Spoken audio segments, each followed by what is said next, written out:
Hey, it's Drew Bennett from Ben Spark Family Adventures, and I'm here with another Read to Me Dad review. And this time I'm speaking with Max Brallier, who is the author of the series. I'm going to get a red one because I tried to put a green one there first. The Last Kids on Earth. And also a Netflix show which just recently won an Emmy. Is It that? did, yeah. Just a Yes. couple days ago, we won. Yeah, we won. Yes, we won the Emmy for best animated special. So it was That, very that's exciting. awesome. Yeah, really very cool. Yeah, Thank you. we were big fans of the show, big fans of the books. I've read through all of the books. I've been reading the books with my son. So my son is 8 years old, Okay. and I keep trying to find different series for he and I to be able to read together. And so we found Last Kids on Earth, and I thought, oh, that's kind of interesting. That's a cool concept, and I wonder what he's going to think about it because I'm not. He's sometimes a little scared of stuff, so I wasn't sure if he's going to be too afraid of the zombies. But the thing about the zombies in this, they're not really the scary part. Like Yeah, they're scary, but they're not. they're like a goofy nuisance. Like sometimes they'll get like a little bit intense, but Yeah.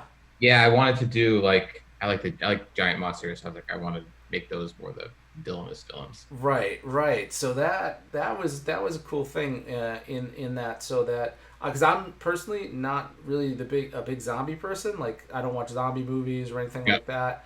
But when I started reading it, I was like, oh, you know what? I really like the personalities of the kids, and I thought that was pretty cool. The main character Jack. He's an interesting character. Yeah. He's an orphan, Yep. and it's really a lot about finding a family. Yeah, it's Overall.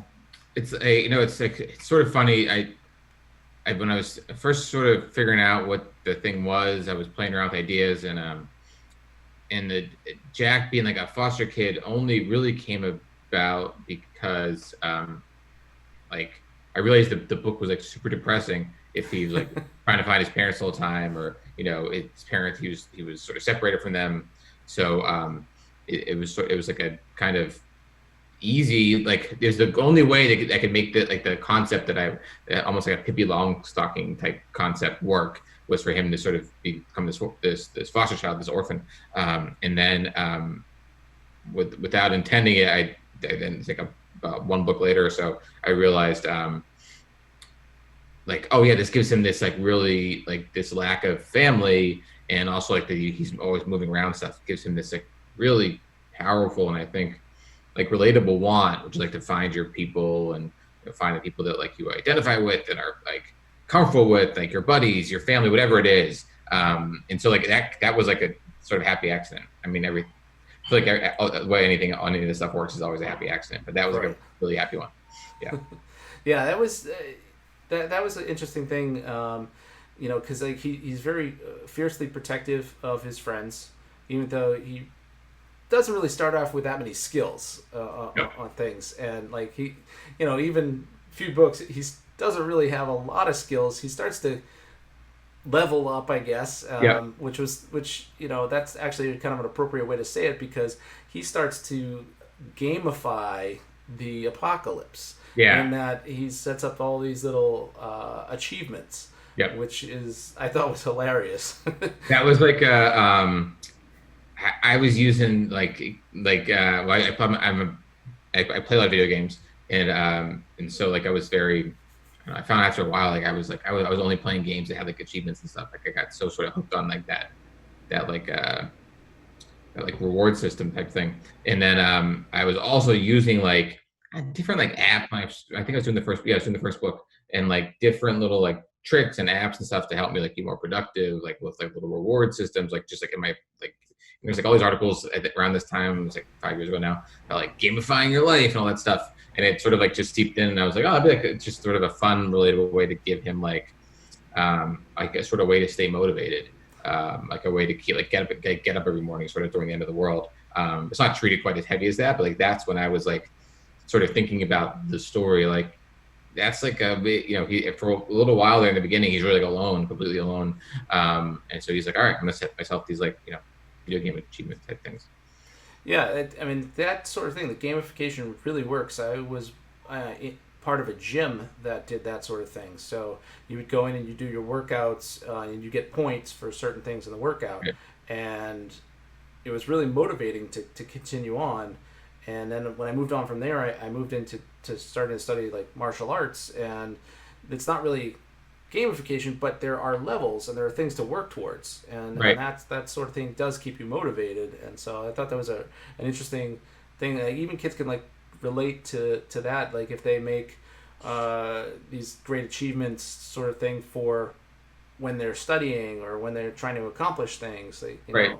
that's a great motivator. It's funny like the way that actually it's sort of I don't know like playing like RPGs for a long time. It's like it's funny to see it sort of like seep into like my Starbucks app is like I'm Oh like yeah, up. It's like I got a Fitbit, and yeah, it's like it's so crazy how like yeah. stuff that people would like laugh at like Dungeons and Dragons they can get more points and then suddenly it's like this like every major corporation is using it to like get you to to use their app more often or whatever it is. It's just I don't know. It's sort of it's weird to see it sort of be everywhere.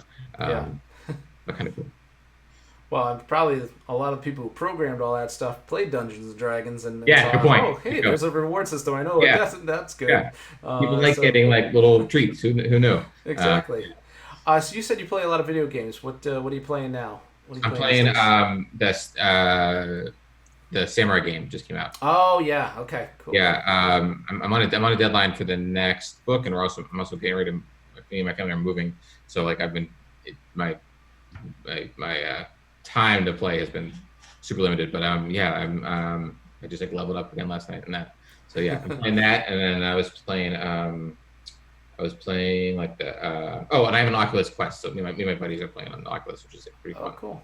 Yeah, it's a nice way to like connect with people who like aren't near you. And, like, Yeah. feel like we're playing some bow and arrow thing, and it's like after a little bit, like it feels like you're in the same room. You're yelling at them and stuff. It's like it's a really cool way to sort of during like everything that's going on right now. Like it's been interesting to see like the ways that like I almost feel closer to some people than I did before this because like I've sort of forced to like set like Zoom happy hours and stuff with my buddies. Sure. And like we didn't do that before. You didn't think about it and stuff. So sort of in a way that's one little nice side effect of weirdness.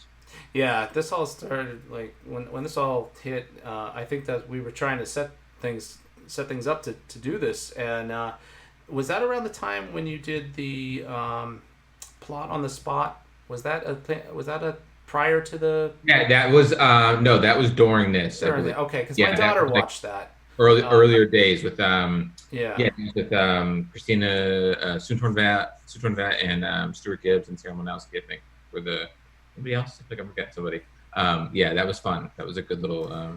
Yeah, I told my daughter that you were going to be on that, and you should check it out because she's 12 and she spent a lot of this time in the pandemic. She's actually writing a story with a friend of hers. They're going back and forth, collaborating on a Google Doc. Coming up with a story, and then she releases part of it each week in a newsletter that she created called Quarantine Weekly that she sends out to family and friends. Oh, that's so cute. Yeah, so awesome. She's really.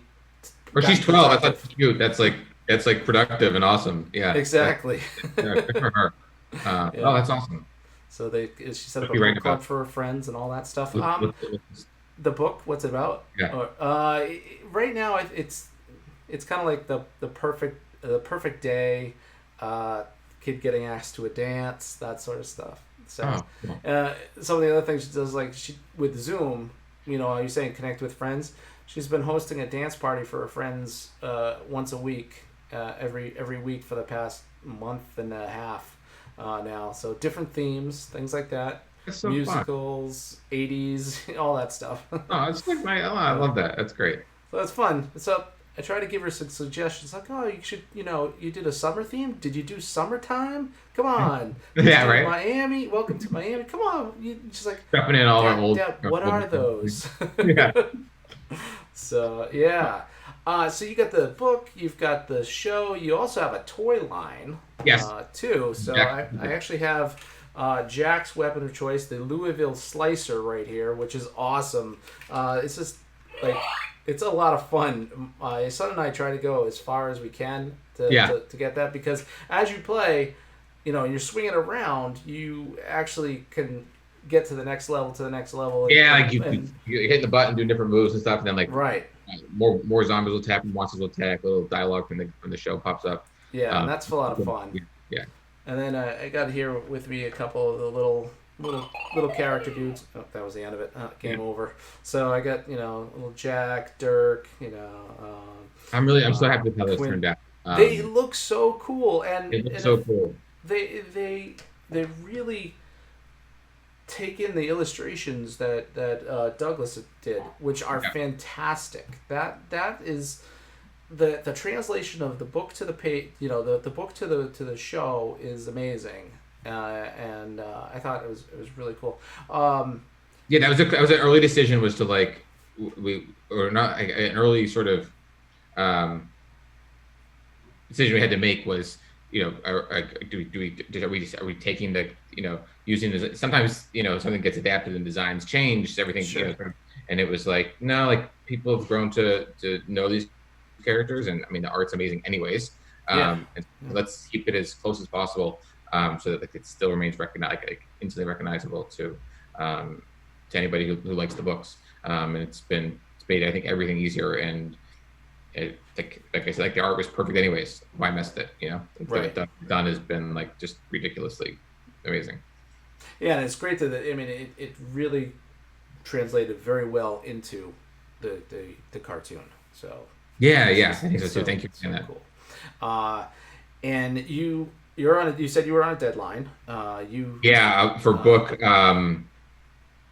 7 now. Yeah, 7 and 6.5 and 7. So we have the half books, the June's Wild Flight is considered the half book. Okay. Just because they come out every September, but that one came out in April, and it's not numbered on the side because it was it isn't about the whole gang, it's just about June. So we're like, okay, this isn't one of the main sort of entries, even though it does have major effects on the plot and stuff. Yeah. And it's really because when we were first started figuring that out, and it was going to be much shorter. Then I kept writing, and it became now it's a legit, just an entry in this series, basically. It's and one of my favorites, to be honest. It was really fun to the June book was to just to have her on her own, and then also to sort of change the tone and the vibe a little bit with the different characters she meets. It's very, very much inspired by the Labyrinth. I love.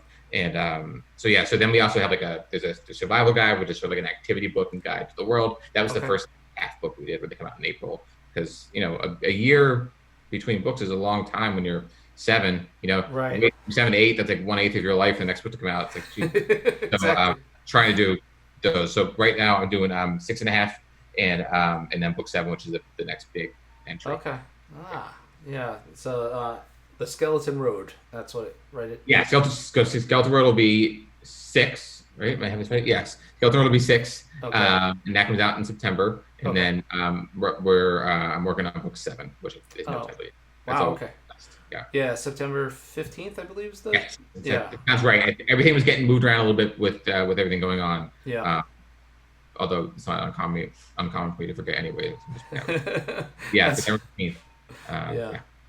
It's funny because I want to say that when I first received, I ordered The Last Kids on Earth, and when it arrived at my house, that same night I said, took a picture, put it on Instagram, and I said, I started reading. We're gonna start reading The Last Kids on Earth, and Joshua Pruett. He works on the show. One of the writers on the show. Yeah. Really good friend of mine. And he. I had read his the book that he did there, and I did a review. So I followed him on Instagram and all that. The Shipwreckers, yeah. Yeah. Oh, I know. I'm packing on the office. Wait, there we go. Yeah, Shipwreckers is he wrote it. He co-wrote it with with Scott Peterson, who's the showrunner. On Last Kid, that's Shipwreckers. Yeah, it's a fun book. I really love it. I love that book. so I had gotten friendly with him just back and forth through Instagram, and I posted a picture of the cover, the first book, Last Kids on Earth, and he's like, "Oh, Max is doing, he mentioned you, and I looked you up on Instagram, and then I looked you up on Twitter, and I saw that you were at the Unlikely Story, Jeff Kinney's place, which is the town over from me, and it was that night." I didn't. Did we talk about that over email or anything? I did. Yeah, but I didn't get it. Sorry, I forgot about that. Yeah, I didn't know about it until like that moment, and it was going on right then. I was like, "Oh my goodness, that would have been like amazing if I knew that, and I could have got Andy to go with me, and we, take him to that." Oh man, I think I'm doing. I know Jeff a little bit, and he's been really kind to me throughout my career. So whenever I get to do events there. Actually, whenever I get to do events there, it ends up being actually sort of scary because I know Jeff, so I'm like, I don't want to make sure it's good, and a lot of people show up and stuff like that. But I think I'm doing a virtual event there for the Skeleton Road Tour. We'll make sure that we sign up for that. Yeah, that'll be really fun. It's such a cool little store. Like I just love what he's done there. It's so awesome. Well, I grew up the town over, and that store was right down the street from my cousin's house, so we used to go to it when it was an old market and like go get candy from that place, and then we watched it fall into disrepair, and then what Jeff did was he made one of the most amazing buildings in the close vicinity to us, which is just like eco-friendly, all that stuff. It's just it's so cool when you go inside. It's so cool. Yeah, and there's like a sort of community center for stuff. And it's a really cool design. Town's Plainville, right? I have that right? Plainville, that's correct. Right. Yeah. Okay, got it. Yeah. So I'm the town over from that, Attleboro, and we just grew up going to that, and then we take our kids there. For a long time, go in and we'll get a book and we'll read, my daughter's a voracious reader. She's reading constantly, and my son does a lot more together with me, but he does read well. He reads actually to his younger cousins. He reads a few like little books to them. So he's doing a lot of that. Not so much like getting into like independent, big reading of big stories and stuff like that, but he likes to listen to them on audio. I do a lot of audio. Gets in that too. Yeah. That's how I read. That's how I feel like I do most of my reading now. That's what I've been doing a lot of, just to catch up to my daughter. So, but I don't want to keep you too long. I know you're packing to move. I know that you got a deadline and all that. I appreciate you taking even like a little bit of time to sit and chat with me. That's been really cool. I've been looking forward to this for a long time. Read through all the books. Cannot wait for the Skeleton Road to come out. I'm going to reread them all with Andy because we're only on book 3 together. But I was like, I got to get all these. I got to read them all because I'm going to be talking to Max. I need to read them all. Yeah, thanks for doing that. And this is super fun. Yeah, and they were just so cool. So, Max, where can people find you online? Because I was able to find you, and you've got a really cool Instagram and Twitter. Instagram is Max Loves Pants. It's the name. That's my AIM handle from. Oh wow! Way back. Yeah, I was stuck with me for a long time. I'm not on Twitter anymore. I couldn't take Twitter. I got Twitter broke. It's just like I was overwhelmed by the world. There's too much happening on. Yeah, I just got the Twitter no. And then maxbrallier.com, and better site is thelastkidsonEarth.com. Cool. Yeah, because there's also Last Kids on Earth Instagram there for the show. Which is actually really well. It cracks me up. I like that a lot. Yeah. So I'm following that all the time. So it's. I gave out my PSN, my PlayStation name one time at a school event, like early on. Not really, because somebody asked, and I was like, sure, I'll tell you. And then I had like a 500 request from 5th grade boys, and I was like, okay, I'm not doing that ever again. She had to change the name. So that one stayed. I get that. I get that. I do some streaming videos, and whenever I play Fortnite, like tons of kids want to you will play with me. Will you play with me? Like, I'm trying to make a video of this sort of thing. Sorry, guys. And I did that once. I played with one, and they was just like screaming the whole time. Like, I can't take it. I can't take it. There's always whenever I play, it's like everything is muted. Even if everything, it's like only if I play with my friends. Like then I can hear everything else. yeah. It's a weird world. It is. It is. But again, I thank you so much for You're welcome. taking Thank some you. time. So this has been a Reach Me Dad review type interview talking about The Last Kids on Earth with Max Brallier, who has been so awesome to speak with me. This is Drew Bennett from Ben Spark Family Adventures. You can find me on Instagram and Twitter as Ben Spark, Facebook.com/Ben Spark Family Adventures, and you can find me here making videos all the time. Thanks, Max, and Thanks, thanks man. for watching, everyone. All right.